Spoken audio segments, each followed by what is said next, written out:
Across the Arctic tundra to mountains, lakes, and endless waterways, the spirit of adventure lives in Quebec, Canada.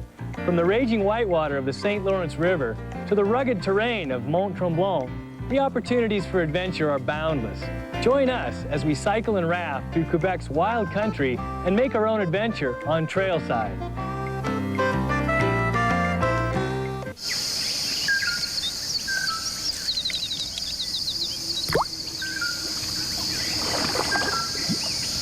Trailside is brought to you by Chevy Tahoe, encouraging you to find your own little part of the planet. And the Michelin LTX. In 5 seasons, Trailside has brought you adventures from mountains, canyons, rapids, and deserts. To all of them and home again. The Michelin LTX, because so much is riding on your tires.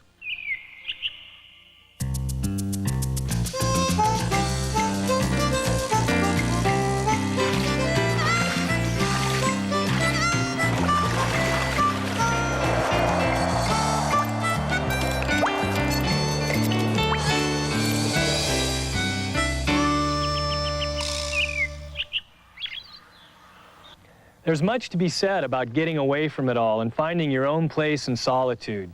In the province of Quebec, Canada, this is easily accomplished. Outside the cities, you'll find serenity and natural beauty in the province's many lakes, streams, rivers, and forests. Hi, I'm Peter Whitaker. More and more big cities are embracing the outdoor lifestyle and supporting outfitters who can help urbanites get away from it all. After all, sometimes the greatest adventures can be had minutes from the city. Just outside downtown Montreal, the Lachine Rapids on the St. Lawrence River pack big thrills that can be enjoyed by people of all ages and levels of fitness. Our co-host, Robyn Benincasa, visited one of the outfitters on the river to find out if there was any truth to the rumor that some of the best whitewater was also some of the most accessible. In the native Algonquin tongue, Quebec means where the river narrows, a phenomenon that almost always brings the potential for some serious whitewater. Just outside of Montreal, the St. Lawrence River funnels down to its narrowest point, creating the Lachine Rapids. It's a huge, wide stretch of river, lots of Class 3 and 4 rapids, lots of waves. Anyone can run these rapids, from the novice to the seasoned veteran. And as you'll see today, the best way to hit the river is with a fun group and a great guide. It's the best way to experience one of nature's greatest thrills. Hey, Charles, how's it going? Hey, Robyn, you're here. You made it. I made it alive. Let's see if I can help you out here. Man, that'd be appreciated. Well, welcome to Montreal, Robyn. Thank you, sir. I'm staying in a great place in Old Montreal. I'd pronounce it for you, but it's very French. How about this boat? This is a whole different story to me. I'm used to kind of guiding off the back with one paddle. You've got a whole different setup here. Yeah, well, what happens is we're going to be riding the Lachine Rapids, and we're talking a big volume river. Current's going down about 20 miles an hour. The waves are about 8-10 feet high. Oh, so we need that extra power we get out of the oars. We're talking 3 and 4 class rapids here? Big volume, 3s and 4s, yeah, big volume. So I'm going to get wet is what you're telling me. Completely, that's the point of it. So who'll I be getting wet with? Oh, a cool bunch of people over there. You want to go meet them? I am so ready. Let's do it. Hi, everybody. I'd like you to meet Robyn. She's going to be coming down the river with us today. Hi, bonjour. Robyn, if you want to go grab a life jacket over there, I'm going to start the safety briefing. Cool. Tamara, I'm going to take you to be my model so we can show people how to put on a life jacket properly. So these life jackets are all one size fit all, and you all have them on the right side, so that's perfect. First thing you want to do is you want to click the 2 straps in front of you, and you want to make sure you really hear that clicking sound to make sure they're in properly. And then you want to grab these side straps, and you want to go in between the legs. Okay, so they're going in around the legs, and they come and click on your side. Okay, so now if I fall in the water, I'm fine? I'm not going to drown or anything? No, you're still not done up properly yet. Okay, as you can tell, your life jacket's very loose. If you fall in the water, you're going to have a tough time breathing. So what you want to do is there's some side straps on the side, and you want to really make sure these are tight and properly. Okay, you pull as hard as you want, and once you start being blue and having problems to breathe, you might want to stop pulling. Okay, now you can tell if she falls in the water, she'll have no problem. The water should be up to here, and she'll be able to breathe. Okay? Great. If ever you fall in the water, it shouldn't really happen today, but it happens sometimes. First thing you want to do is you don't want to panic. Okay, there's not really any rocks. You're going to be falling in the water. They'll be right beside the boat. You don't panic. Second thing you do is you want to look up at the sky. If you can see the big blue sky, you might want to breathe. If you don't, you might want to wait a little second until you pop back up. Okay, you could be up to maybe 2 seconds in the water, and then you'll pop back up. Usually when people fall in the water, they're right beside the boat. You can hold on to the boat we'll bring you in. Okay, you could be a bit further from the boat, a couple of feet, and what we'll do is if you have any friends in the boat, they'll hand you a paddle, pull you towards the boat, and then we'll pull you in. If you're still further than that, don't panic yet, we can still save you.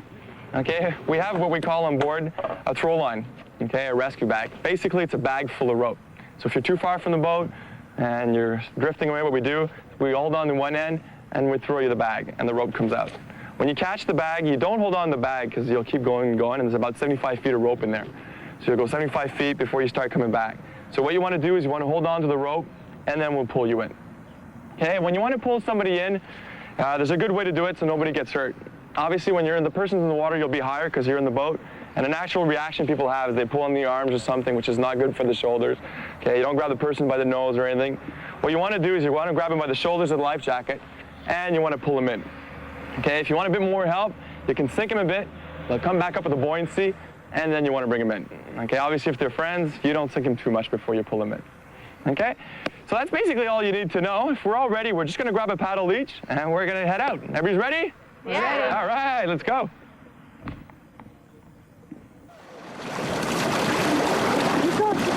We keep going. Oh, it's beautiful.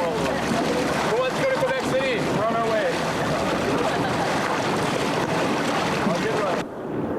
Seems to dip right here. Yeah, what happens here, we're going to be going right through the boils. What happens is the bottom of the river drops about 15 feet all of a sudden, and at the bottom there's some whirlpools and everything, so it makes the boils appear. Oh, there's one right there, as you can tell. And you only see this on big volume rivers. If you look around, they appear and they disappear, and they're here all the time. If you follow them, though, they're not dangerous. If they disappear, they wouldn't suck you down to the bottom, but they disappear before you would go any further. Because sometimes they seem to appear and then they just spread out and so on. But they do. You can see them in front also. Wow, those are very cool. Okay, so if you're ready, we're going to go hit our first little wave. We call it the bunny wave because it's only about 1.5 feet high. It's a cute little wave. Time to get wet. Time to refresh ourselves, and we're going to go hit the little wave. Okay? Time to get wet. And forward, everybody. We're going to hit that wave.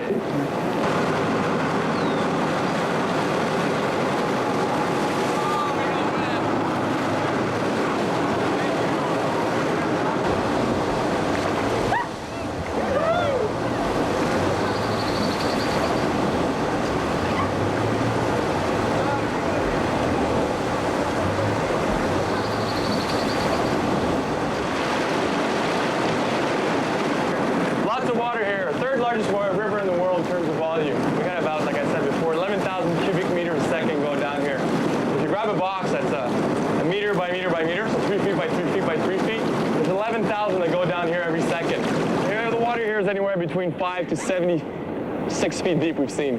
So tons of water, it flows 24 hours a day. This is the St. Lawrence River. So the water comes from the Great Lakes and it empties into the Atlantic Ocean. Here in Montreal, the water's not salty yet, but if you go past Quebec City, it starts being salty. And trust me, you'll get a good chance to taste the water soon, you'll find out it's not. I think you prearranged it, so I got a good bite of that nice salty water a couple of minutes ago, buddy of mine. That was just a fluke, just a fluke. I wonder why the left side got wet. Yeah, kill the show host. I see what's going on here. I got it. So we're just about to get into the big rapids. So far we can hold on just with our foot and everything. The medium waves and stuff, it's very easy. But once you get to the big rapids, we don't want you to fall in because it's a very continuous river. Once you're in it, there's not really any breaks. So you don't want to fall in because then we have to go catch you and everything, and we'll be missing the good waves. So we do what we call here is call it down. Okay. Basically what a down is to hit the bottom of the raft so you're not going to fall in. But it's a good way to do it so nobody gets hurt and everybody stays in the boat. So we'll be paddling along, all of a sudden the waves are going to start getting bigger. Just before we hit the big waves, I'll say down. I want you to paddle till the end so I can line up perfectly. I need my speed, and that last second, you hit the bottom. Matthew, eh? Yeah, can I borrow your paddle again? So what you're doing, you're paddling. When I say down, you keep your top hand on your paddle. So you guys keep your right hand on your paddle, you keep your left hand on your paddle. The paddle goes underneath your shoulder, and you grab the rope in front of your paddle. So your paddle's immobilized underneath you, and then you just go and you sit in the bottom of the boat. Okay, so if you want to stand back up, we're going to try that right now to see if everybody's doing it properly. Okay, so we're paddling, big wave, down! Okay, what's your name there with a white t-shirt? Matthew also? You want to make sure your hand goes over the paddle. Perfect. Okay, we can get back up. Down! Just kidding. Okay, good stuff, everybody. All right. So everybody's got that down pat. We're going to be doing that about 4 times in the trip. just to make sure everybody stays in the boat.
The most dominant feature in the south of the province, the St. Lawrence River is only a gateway to over 600,000 square miles of rugged territory.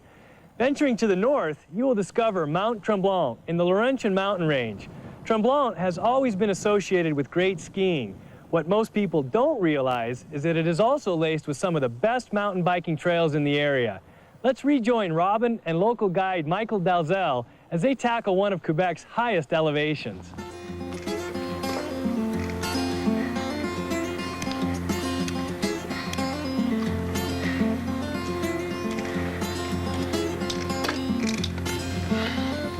Bonjour. Bonjour. Hi, have you seen Michael around? Are you Robyn? Yeah. Michael is waiting for you at the trail close to the Tremblant Express. Right over there. Great. All right, thanks a lot. Have a nice ride. Thanks.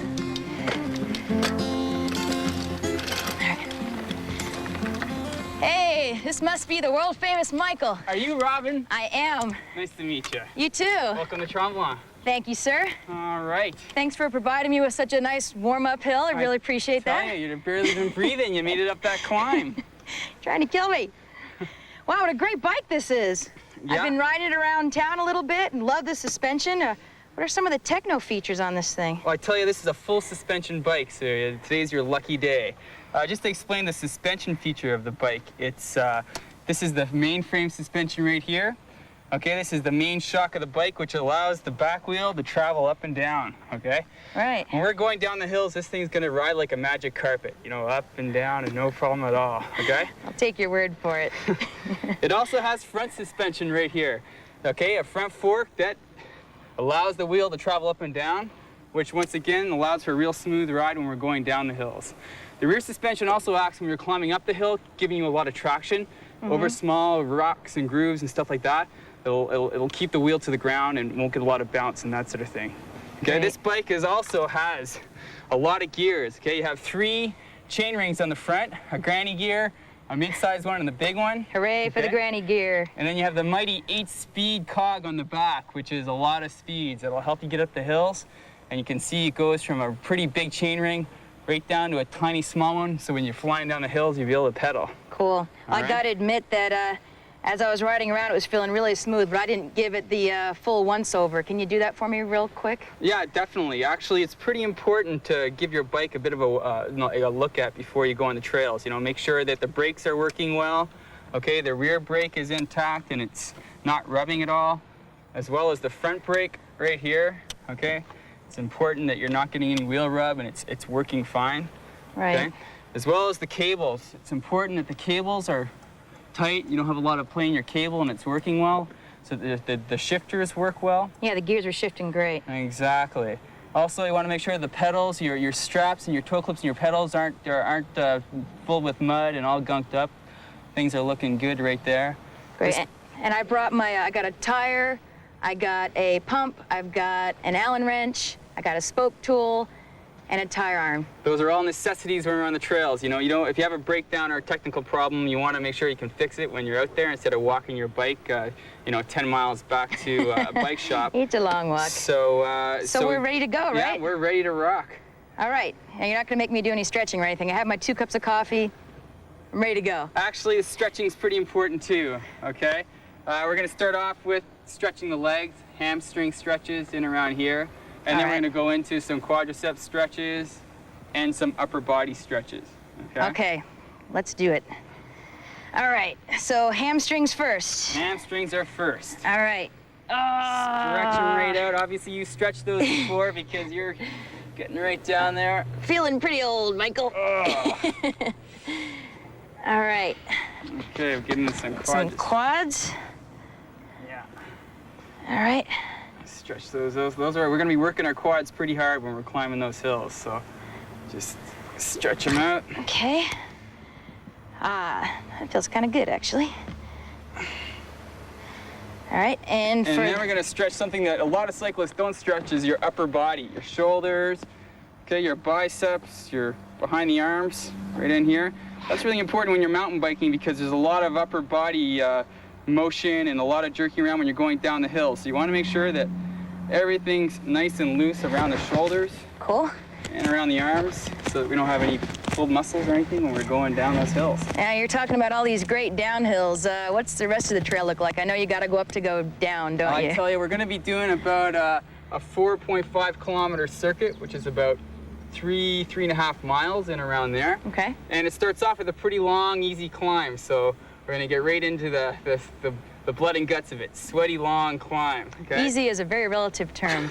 Then we get into some nice single track, real green and real sort of narrow single track.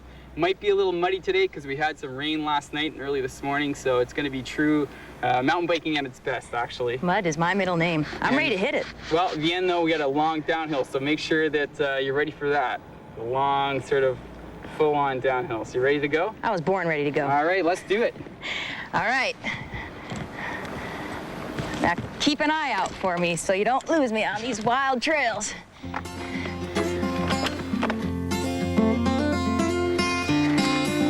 Spin it over the top if you can.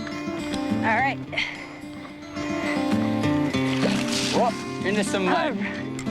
Give me mud, baby. Told you we were gonna get dirty.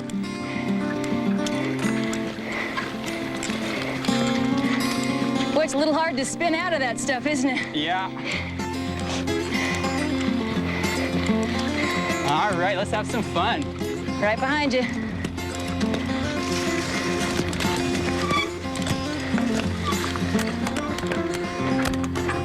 Oh, here's some mud, I promise you.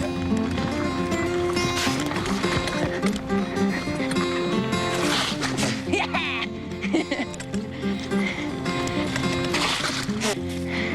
Nice and loose upper body through here.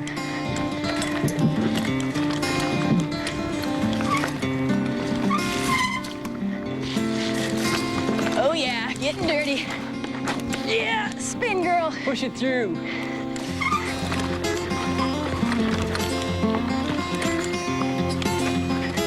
All right, so I should get a bigger gear here? No, not a bigger one. A little climb, push it. A littler one. Ah. Yeah, way to work it. Hey, Michael, hold up. I got a mechanical situation here. Oh, yeah? I think my crank's a little squirrely. What's the problem, a loose crank? Yep. Yeah, check it out. Oh, jeez. Yeah, that happens. I guess the mud and just all the spinning up those hills, it got a little loose there. You've got your I got an repair Allen. key. You got an Allen key in there? Yeah, I do. We'll just tighten that up and we'll be ready for action. Cool. All right. Looks like we need the biggest one here. It's a good thing you noticed that early because you wouldn't want that coming off when we're going down the hills. That could be painful. Yeah. I've had this happen to me a couple of times. It's really a good idea to bring that Allen thing. Yeah, that's why it's always important to have some tools when you're on the trails.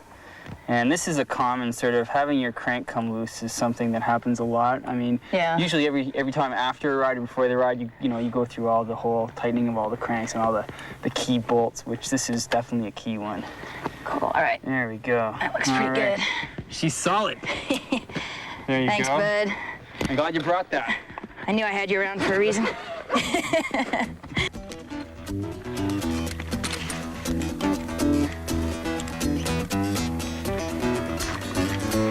Oh, yeah.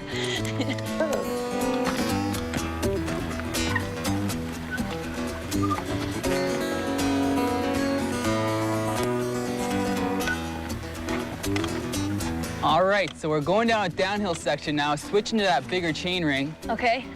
And it's pretty rocky, so keep your knees sort of pointed out off the top of your saddle and let your bike bounce around underneath you. There we go. I think I got it. Keep those arms nice and relaxed and loose. Great. Yeehaw! Oh.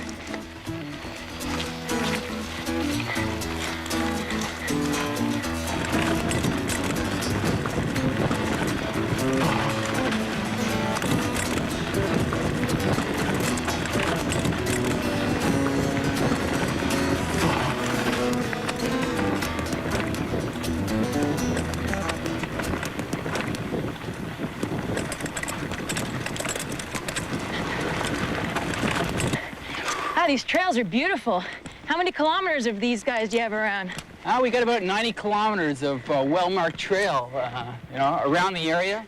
A lot of the trails that we're riding on are cross-country ski trails in the wintertime. Very cool. There's also trail maps available at a lot of local shops. A map and a hearty attitude, and you'll have a great day of mountain biking here at Tremblant. Sounds like mountain bike heaven. It truly is.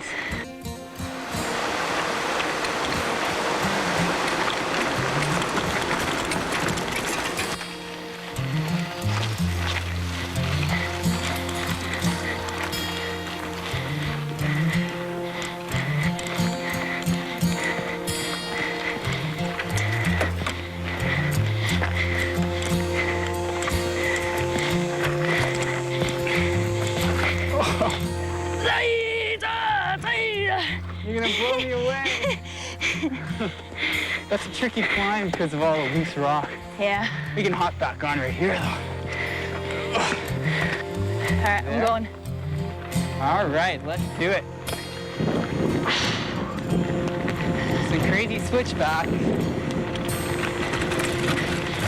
Wow! Yeehaw! All right. Oh, yeah. Nice turn. Go easy on those corners. I'm right behind you, buddy.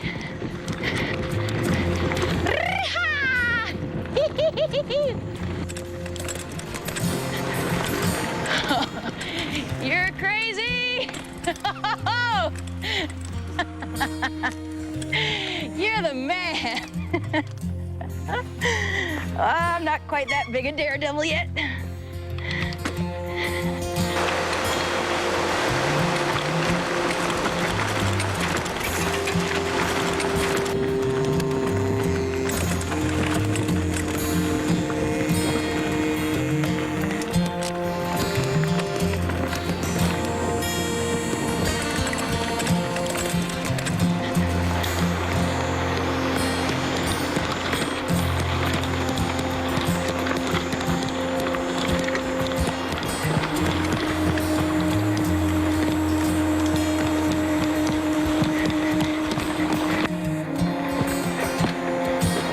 This is one of my favorite trails. It goes along the Rivière du Diable.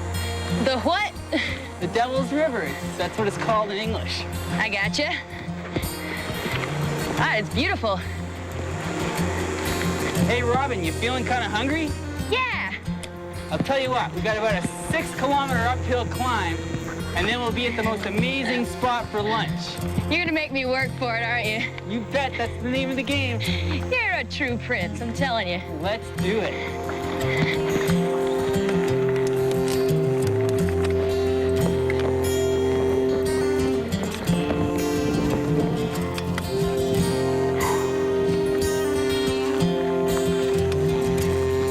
One more pitch here, Robyn.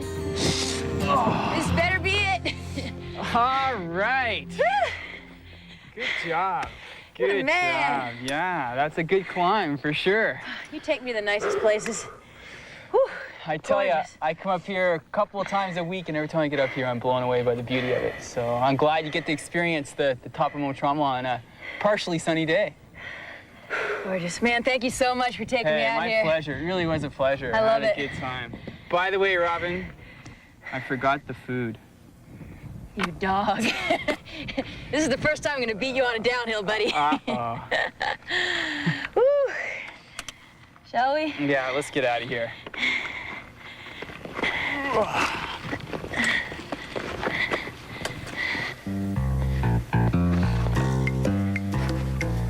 I'd like to thank both Charles and Michael for showing me some of the coolest adventures in Quebec, and especially for their joie de vivre.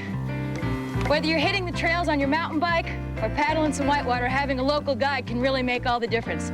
From learning the proper techniques to discovering the region and its people. I really loved my adventure in Quebec, and I know that I'll be back.